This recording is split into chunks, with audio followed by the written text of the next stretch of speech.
हमारा समाज अक्सर मानता है कि एक स्टूडेंट का भविष्य उसके मार्क्स तय करते हैं, लेकिन क्या ये सही है? किसी स्टूडेंट का भविष्य उसकी मेहनत और क्षमताओं से ज्यादा उसके मार्क्स पर डिपेंड करें। ये कहानी उन स्टूडेंट्स की है जिनका स्ट्रीम सिलेक्शन प्री बोर्ड और बोर्ड के मार्क्स के बेसिस पर कर दिया जाता है।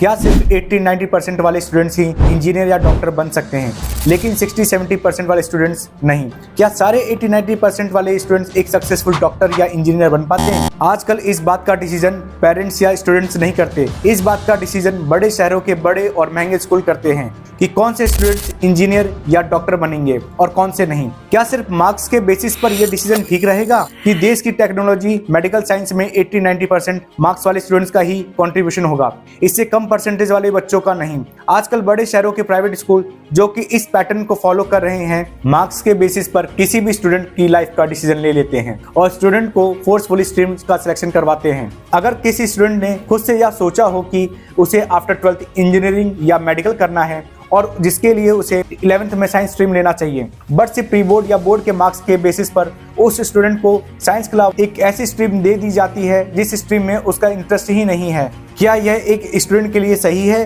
कि किसी दूसरे के सिलेक्ट करे हुए सब्जेक्ट्स को वो पढ़े? अगर वह स्ट्रीम ले भी लेता है तो क्या वह कभी अपना इंटरेस्ट इन सब्जेक्ट्स में ला पाएगा? शायद नहीं। स्टूडेंट सिर्फ पास होने के लिए और डिग्री लेने के लिए ही पढ़ेगा ताकि वह सोसाइटी के एक एजुकेटेड कम्युनिटी में अपना नाम बता सके। अगर परसेंटेज ही डिसाइड करते हैं स्ट्रीम, तो शायद हमने कभी Albert Einstein, Thomas Alva Edison, Ramanujan, Charles Darwin जैसे फेमस साइंटिस्ट या रिसर्चर्स का नाम नहीं सुना होता।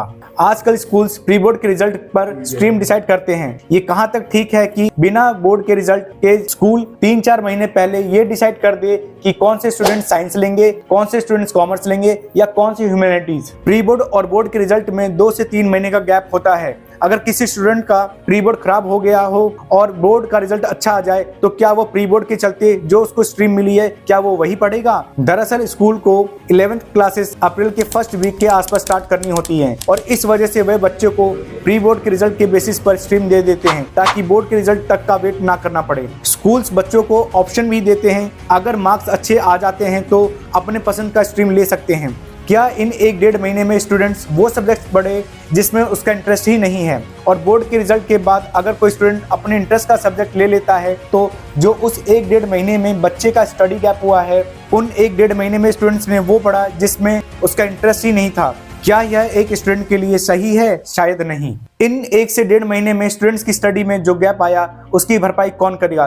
खुद स्टूडेंट्स या फिर स्कूल्स? इन सब सवालों का जवाब क्या हो सकता है, आइए बात करते हैं। जैसे हमारे देश में नेशनल एजुकेशन पॉलिसी 2020 जो कि लागू हो चुकी है, जिसको पूरे भारत के सभी स्कूलों में 2025 तक लागू करने का टारगेट रखा गया है। नेशनल एजुकेशन पॉलिसी के हिसाब से स्टूडेंट अपने पसंद के सब्जेक्ट ले सकता है। स्कूल में एडमिशन के लिए एंट्रेंस एग्जाम नहीं होगा। स्कूल्स को नेशनल एजुकेशन पॉलिसी के तहत काम करना चाहिए। दूसरा, बोर्ड के रिजल्ट के बाद ही स्ट्रीम का सिलेक्शन करवाएं। अगर बोर्ड के रिजल्ट से पहले स्ट्रीम देना भी है तो स्टूडेंट्स को उनके मनपसंद की स्ट्रीम दी जाए। हम सबको पता है कि बच्चों पर बोर्ड का कितना प्रेशर होता है, और वो भी लास्ट के 3-4 महीने, प्री बोर्ड 1, प्री बोर्ड 2 और उसके बाद बोर्ड। इन 3-4 महीनों में बच्चे कितने स्ट्रेस में रहते हैं। ऐसे में स्कूल्स को बोर्ड एग्जाम के बाद जब तक बोर्ड का रिजल्ट नहीं आ जाता है, उस 1-1.5 महीने के बीच स्कूल्स में personality development, general awareness, women safety, communication skills, sports activity जैसे एक्स्ट्रा करिकुलम कराने चाहिए। और साथ ही अपने देश की history, geography, polity and economics के बारे में बताएं, वो भी एक वीडियो के माध्यम से।